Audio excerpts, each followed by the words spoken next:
Hi everyone. ಬೆಳಗ್ಗೆ ನಾನು embroidery design start ಮಾಡುವಾಗ ಕರೆಕ್ಟಾಗೇ ಇತ್ತು. ಬಟ್ ಡಿಸೈನ್ ಮುಗೀತಾ ಬಂದಂಗೆ ಜಾಮ್ ಆಗಿಬಿಡ್ತು. ಬ್ಲೌಸು ಮಷಿನಿಂದ ಹೊರಗೆ ಬರಾಕತ್ತಿದ್ದೇ ಇಲ್ಲ. ಈ ಟೈಪೆಲ್ಲ ಆದಾಗ ನಾವು ಬ್ಲೌಸ್ ಜಗ್ಗಾಡೋದು, ಆಮೇಲೆ ಬ್ಲೌಸ್ ಕಟ್ ಆಗುತ್ತೆ, ಈ ಟೈಪೆಲ್ಲ ಮಾಡಬಾರ್ದು. ಈಗ ನಾನು ಫ್ರೇಮ್ ನಿಧಾನಕ್ಕೆ ಎತ್ತಿ ಬ್ಲೇಡ್ ತೊಗೊಂಡು ಕೆಳಗಿನ ಥ್ರೆಡ್ ಕಟ್ ಮಾಡಿ ಫ್ರೇಮ್ ಹೊರಗೆ ತೆಗಿಯಾಕತ್ತೀನಿ. ಈಗ ಹೀಗೆಲ್ಲ ಜಾಮ್ ಆದಾಗ ಫ್ರೇಮು ಮಷಿನಿಂದ ಹೊರಗೆ ಬರೋದಿಲ್ಲ. ಯಾಕಂದ್ರೆ ಕೆಳಗೆ ಮೇಲೆ ಕೂಡ ಥ್ರೆಡ್ ಗಂಟಾಗಿಬಿಟ್ಟಿರ್ತೈತಿ. ಆವಾಗ ನಾವು ಮಷಿನ್ ಜಗ್ಗಾಡಿದ್ವಿ ಇದ್ರೊಳಗೆ ಮಷಿನೊಳಗಿಂದ ಬ್ಲೌಸ್ ಜಗ್ಗಾಡಿದ್ವಿ ಅಂದ್ರೆ ಅದು ಬ್ಲೌಸ್ ಕಟ್ ಆಗೋ ಚಾನ್ಸಸ್ ಭಾಳ ಇರ್ತೈತಿ. ಕೆಲವೊಂದು ಬ್ಲೌಸು ಭಾಳ ಸ್ಮೂತ್ ಇರ್ತಾವೆ, ಆಮೇಲೆ ತಿನ್ ಇರ್ತಾವೆ. ಈ ಟೈಪೆಲ್ಲ ಆದಾಗ ಹುಷಾರಾಗಿ ನಾವು ಹ್ಯಾಂಡಲ್ ಮಾಡಬೇಕಾಗ್ತೈತಿ. ನೋಡಿರಿ ಥ್ರೆಡ್ ಯಾವ ಥರ ಗಂಟಾಗೈತೆ ಅಂಥೇಳಿ. ಇದು ಮ್ಯಾಲಿಂದ ಮತ್ತು ಕೆಳಗಿಂದನೂ ಗಂಟಾಗೈತಿ. ಅದಕ್ಕೆ ನಾನೀಗ ವಾಯ್ ಮೋಟರ್ ಸರಿಸ್ಕೋಬೇಕಲ್ಲ, ಮಷಿನ್ ಆನ್ ಮಾಡಿ ಆ ಕಡೆ ಸರಿಸ್ಕೊಂಡು ಮಷಿನ್ ಬಂದ್ ಮಾಡಿ ಬಿಚ್ಚಬೇಕಂಥೇಳಿ ಅದು ಆನ್ ಮಾಡಿದ್ದೆ. ಈಗ ನಾನು ಅದನ್ನು ಓಪನ್ ಮಾಡಿ ತೋರಿಸ್ತೀನಿ ನಿಮ್ಗೆ ಏನಾಗಿರ್ಬೋದು ಅಂಥೇಳಿ. ನಾನು ರೆಗ್ಯುಲರಾಗಿ ಡಿಸೈನ್ ಹಾಕುವಾಗ ಹಿಂದಿನ ದಿನನೇ ಎಲ್ಲನೂ ಆಯ್ಲಿಂಗ್ ಮಾಡಿಕೊಂಡು ಮತ್ತು ಥ್ರೆಡ್ಡಿಂದ ಎಲ್ಲ ಕ್ಲೀನ್ ಮಾಡಿಕೊಂಡು ಡಿಸೈನ್ ಸ್ಟಾರ್ಟ್ ಮಾಡ್ತಿರ್ತೀನಿ. ಬಟ್ ಅದು ಯಾಕೋ ಈ ಸಲ ಆಗಿತ್ತು. ಕೆಲವೊಮ್ಮೆ ಆಗುತ್ತೆ, ಏನೂ ಮಾಡೋಕ್ಕೆ ಬರೋಂಗಿಲ್ಲ. ಆದಾಗ ನಾವು ಯಾವ ರೀತಿ ಅದನ್ನು ಹ್ಯಾಂಡಲ್ ಮಾಡಬೇಕು ಅನ್ನೋದನ್ನು ತಿಳ್ಕೊಂಡಿರ್ಬೇಕಾಗಿರ್ತೈತೆ ನಾವು. ನಾನು ಡಬಲ್ ಲೇಯರ್ ಕ್ಯಾನ್ವಾಸ್ ಹಾಕಿದ್ರಿಂದ ಇದಕ್ಕೆ ಬ್ಲೌಸಿಗೇನು ಇದಾಗಲಿಲ್ಲ, ಕಟ್ ಆಗಲಿಲ್ಲ. ನಾವು ಕೆಲವರು ನ್ಯೂಸ್ ಪೇಪರ್ ಹಾಕಿ ಎಂಬ್ರಾಯ್ಡ್ರಿ ಮಾಡಿಕೊಡ್ತಾರಂತಂಥೇಳಿ. ನ್ಯೂಸ್ ಪೇಪರ್ ಹಾಕಿದ್ರೆ ಡಿಸೈನ್ ಹಾಕುವಾಗ ಫ್ರೇಮ್ ಒಳಗಿದ್ದಾಗ ಏನಾಗಂಗಿಲ್ಲ, ಫ್ರೇಮಿಂದ ಹೊರಗೆ ತೆಗೆದ್ಮೇಲೆ ಮುದ್ದೆ ಆಗ್ತೈತಿ ಡಿಸೈನ್. ಹಾಗಾಗಿ ನಾನೀಗ 2 ಲೇಯರ್ ಕ್ಯಾನ್ವಾಸ್ ಹಾಕಿದ್ರಿಂದ ಕ್ಯಾನ್ವಾಸ್ ಕಟ್ ಆಗಿರ್ತೈತಿ, ಬ್ಲೌಸಿಗೇನೂ ಆಗಿರೋದಿಲ್ಲ. ನಾವು ಅಮೌಂಟ್ ತೊಗೋತಿರ್ತೀವಲ್ಲ, ಅಮೌಂಟಿಗೆ ಅವರಿಗೆ ಕರೆಕ್ಟಾಗಿ ಸ್ಯಾಟಿಸ್ಫ್ಯಾಕ್ಷನ್ ಆಗುವಂಗೆ ನಾವು ಇದು ಮಾಡಬೇಕು, ಡಿಸೈನ್ ಮಾಡಿ ಕೊಡಬೇಕಾಗಿರ್ತೈತಿ.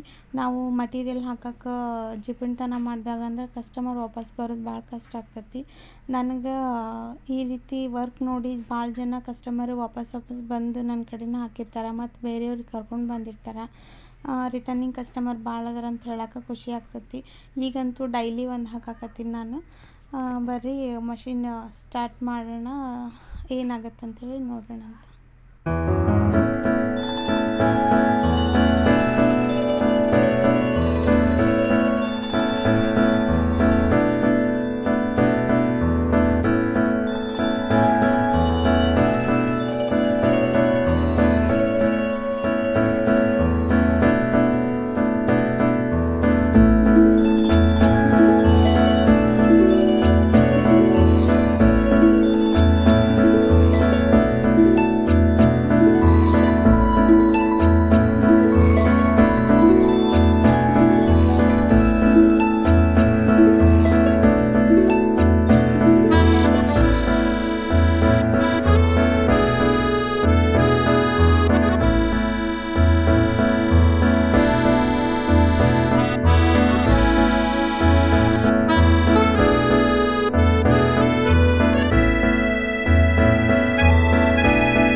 ನಾನು ಥ್ರೆಡ್ ಎಲ್ಲ ಕಟ್ ಮಾಡಿದ ಮೇಲೆ ಮತ್ತೊಂದು ಇನ್ನೊಂದು ಲೇಯರ್ ಕ್ಯಾನ್ವಾಸ್ ಹಾಕಿದೆ. ಯಾಕಂದ್ರೆ ಕಟ್ ಮಾಡಿರುವಂಥ ಥ್ರೆಡ್ ಮಷಿನ್ ಕೆಳಗೆ ಹೋಗಬಾರ್ದು ಅಂಥೇಳಿ.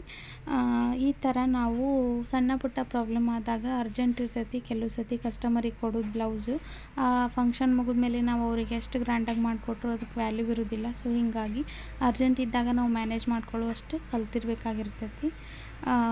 ಈಗ ಡಿಸೈನು ಕಂಪ್ಲೀಟ್ ಆಗ್ತೈತಿ. ಹಿಂಗೆ ಕೆಲವು ವೀಡಿಯೋಸ್ ಹಾಕ್ತಾಯಿರ್ತೀನಿ ಮಷಿನಿಗೆ ಸಂಬಂಧಪಟ್ಟಂಥವು. ನನ್ನ ಫೇಸ್ಬುಕ್ನಾಗ ಫಾಲೋ ಮಾಡಿರಿ, ಯೂಟ್ಯೂಬ್ನಾಗ ಸಬ್ಸ್ಕ್ರೈಬ್ ಮಾಡಿರಿ. ನಾಳೆ ಮತ್ತೊಂದು ವೀಡಿಯೋ ಒಳಗೆ ಸಿಗ್ತೀನಂತ. ಬಾಯ್.